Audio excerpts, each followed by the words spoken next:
Nous sommes en direct de Washington DC aujourd'hui. J'ai le plaisir d'avoir le chanteur sénégalais Fodé Ndiaye sur ma chaîne. Est-ce que vous pouvez vous présenter? Donc, je te remercie. Alors, moi, c'est Fodé Ndiaye. Je suis un artiste, musicien, chanteur, guitariste sénégalais. Donc, lead vocal de mon groupe qui s'appelle Pello. Wow, Fodé Ndiaye, enfin, je vous ai vu. Hein. Vous m'avez surpris. Vous m'avez chanté une chanson. Je me suis sentie tellement honorée. Vous pouvez me dire comment vous avez découvert Nathalie Djonda et qu'est-ce qui vous a poussé à chanter cette chanson? J'ai connu Nathalie Djonda via un ami de longue date, donc qui s'appelle Paul, qui m'a mis en contact, donc qui m'a parlé de l'émission et de ce que vous faites. Donc, vu qu'on est ensemble, on fait les mêmes trucs, donc on est dans le même jargon. Donc, du coup, il m'en a parlé. J'étais voilà, tout simplement intéressé parce que ça consistait à mettre la lumière sur les musiciens, donc qui sont pas connus. Et du coup, ben, ça s'est fait comme ça. Ben, j'ai contacté Nathalie et le courant est passé tellement bien que après j'ai vu les belles choses que tu faisais. Et voilà, franchement, moi, quand je vois une personne qui s'attarde sur des pépites, entre guillemets, si je peux le dire, ou bien des jeunes talents pour mettre la lumière sur eux et éventuellement essayer de les propulser, mais moi, je ne peux qu'être content de ça. Et vu ta motivation, ça m'a permis vraiment de t'encourager et tout simplement te dire merci. Raison pour laquelle j'ai fait cette improvisation acoustique pour toi. Parce qu'il faut saluer le travail de ceux qui sont dans l'ombre, qui ne sont pas connus, qui font avec leurs maigres moyens, modestes et qui essaient de faire de quelques émissions pour tout simplement faire voir au monde les quelques talents qui sont un peu éparpillés à travers le monde. Et vraiment, je salue cette initiative et ça me fait plaisir parce que tu ne te limites pas qu'à un simple territoire ou en fait un lieu particulier. Tu tournes, il y a en fait vraiment une large palette en voyant tes émissions et franchement ça fait plaisir parce que tu fais pas de distinction, que ce soit un artiste confirmé ou un artiste qui n'est pas connu ou un amateur même, tu essaies de mettre la lumière sur eux et c'est très important pour nous qui sommes artistes et qui voulons tout simplement éclore un jour. Donc bravo à toi. Wow, Fodé Ndiaye, tu m'as vraiment surpris, tu m'as vraiment fait plaisir. C'est toi qui m'as surpris en fait, voilà. Ben oui, je me suis sentie en fait très honorée, franchement. Le mérite revient en fait, le mérite revient. Ouais, qui me chante une chanson comme ça me surprend. Ben, vraiment, je te remercie infiniment. Depuis quand as-tu commencé ta carrière? Vers 2013, donc lorsque j'étais à l'université. Et c'était avec quelques groupes de musiciens. Tu sais, moi j'ai fait mes études universitaires à Saint-Louis dans le nord du Sénégal, donc à l'université Gaston Berger. Donc on était quelques groupes de collègues qui tutoyaient la guitare en quelque sorte, et les instruments bien sûr. Il y avait des pianistes, des batteurs, des bassistes. Et du coup, vu que nous habitions le même quartier de Saint-Louis, et que moi, durant les week-ends, je venais les rejoindre parce qu'il n'y avait pas que des étudiants en fait musiciens. Il y avait d'autres qui faisaient que la musique. Donc là, j'ai eu à former un premier groupe avec eux. Et c'est là, en 2013, que professionnellement, ça avait démarré.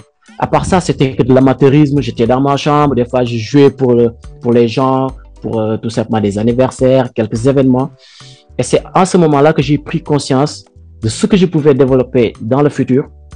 Et c'est cette période-là que j'ai commencé à faire mes premières scènes, notamment avec mes premières parties durant le festival de jazz, parce que c'est le plus grand festival donc du Sénégal qui se produit tous les ans à Saint-Louis avec des Marcus Muller qui sont passés par là, de très grands jazzmen.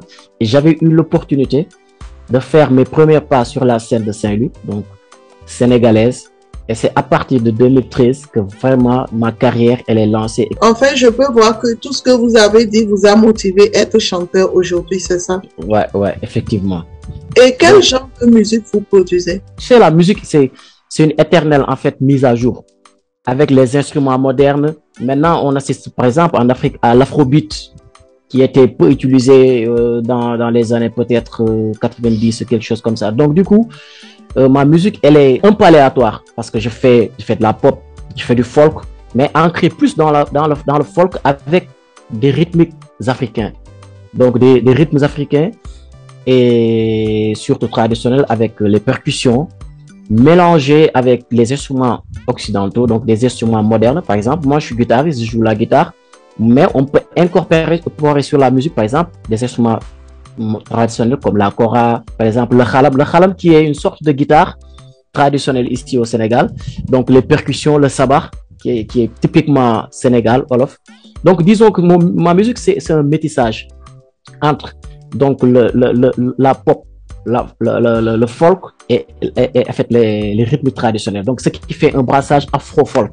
Donc si je peux le cerner en quelque sorte, c'est de l'afro-folk, mais qui vacille. Donc disons à travers le monde, la world music. Parce que quand on dit world music, ça touche plusieurs styles. Donc moi, je suis pas figé juste sur un style, mais mon style particulier, c'est quand même l'afro-folk. En fait, vous faites la variété. Ouais, de la variété en quelque sorte, ouais. Par quelle chanson avez-vous commencé votre carrière? J'ai commencé par une chanson qui s'appelle Liguey. Alors Liguey, c'est un terme en wolof qui veut dire travail.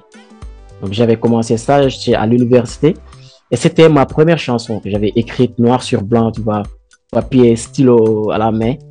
Et c'était Liguey, c'est ça qui a été en fait, voilà, la genèse de ma musique. Combien de chansons avez-vous aujourd'hui? La banque de sons, disons, elle est au niveau des trentaines de morceaux. Donc, je peux comprendre que vous chantez seul et vous avez aussi un groupe qui chante. Un groupe, oui. Oh. Non, en fait, moi, je suis le leader vocal de mon groupe, j'ai mon propre groupe. Donc, le groupe qui s'appelle Pello Band, donc avec des musiciens sénégalais.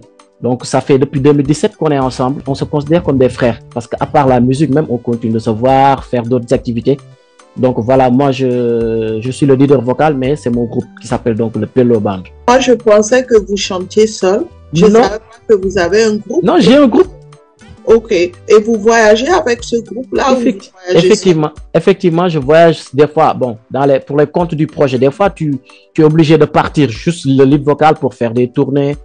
Parce que des fois, c'est pas important que tout le groupe se déplace. Si c'est pour juste quelques trucs, voilà, où on demande que l'avis du chanteur ou pour aller faire quelques émissions showcase.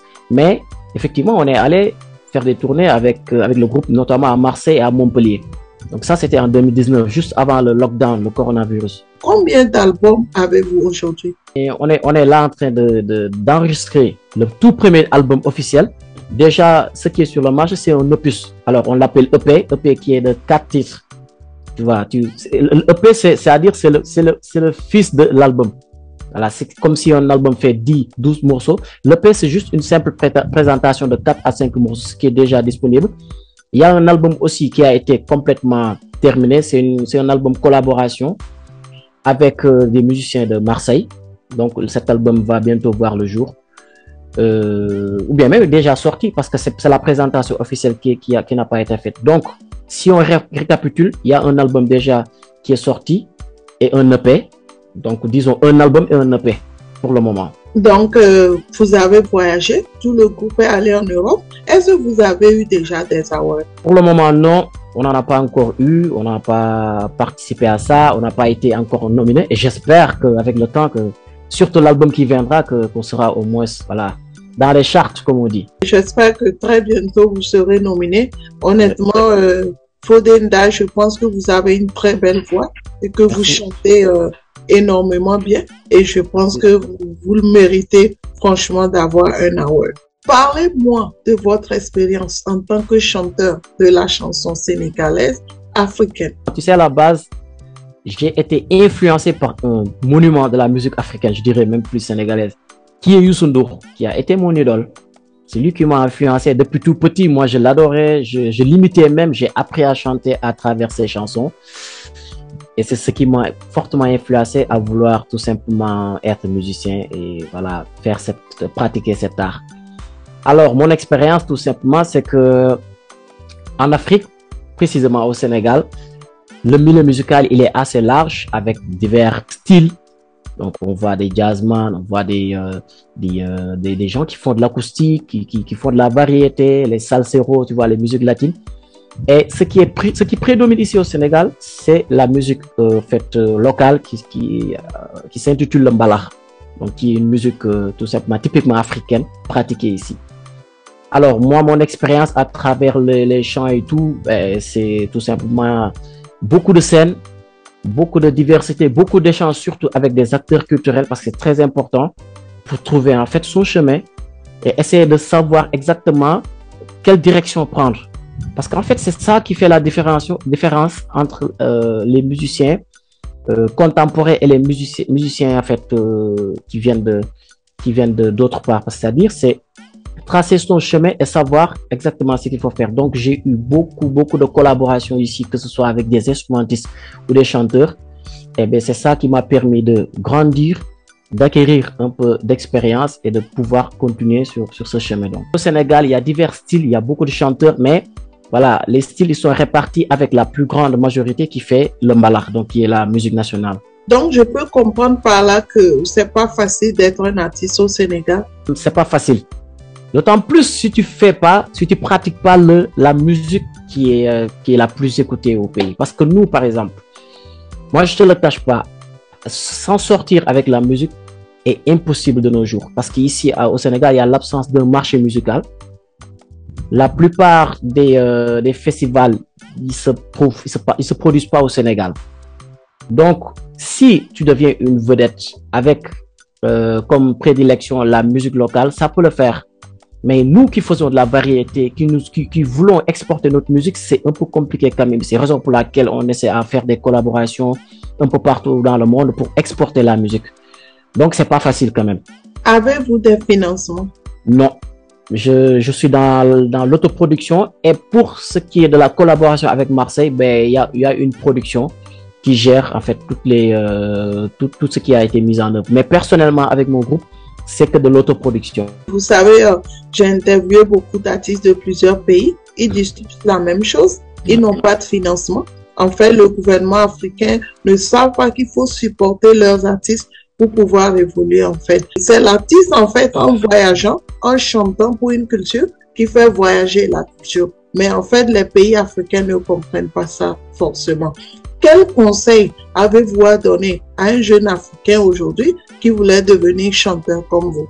Moi, je dirais bien croire en soi et de mettre les chances de son côté.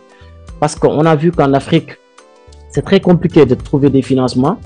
La plupart du temps, c'était des maisons de production. Maintenant, on assiste à pratiquement l'absence des maisons de production et quelques labels de production qui sont là et surtout qui mettent en avant leurs intérêts. Ça, il faut le prendre en compte. Donc, tous les artistes qui sont produits, ben, tout simplement, deviennent en fait, font partie d'une chaîne. Moi, le conseil que je donnais à un jeune artiste, c'est tout simplement, à la base, d'essayer de trouver du financement. Parce que la musique peut se combiner aussi avec un travail à côté. Parce que ça dépend des exigences. Si vous devenez une star, vous n'avez plus le temps de faire autre chose que la musique. Mais faire de la musique maintenant nécessite beaucoup de moyens. Donc, moi, j'encouragerais toujours quelqu'un qui veut faire de la musique à faire ça parce que c'est une passion et la passion, elle est présente chez la personne. Ça dépend de qui ressent cette passion. Moi, je dirais de jongler, que ce soit au niveau des financements, parce que sans financement, vous ne pouvez pas mettre en place les projets.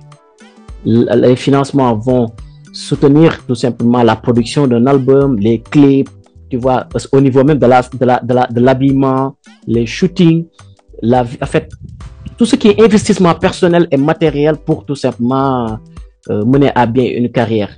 Donc, je dirais bien à un jeune de croire en soi, de se donner les moyens et surtout, moi, je suis plus à un autofinancement. Pourquoi?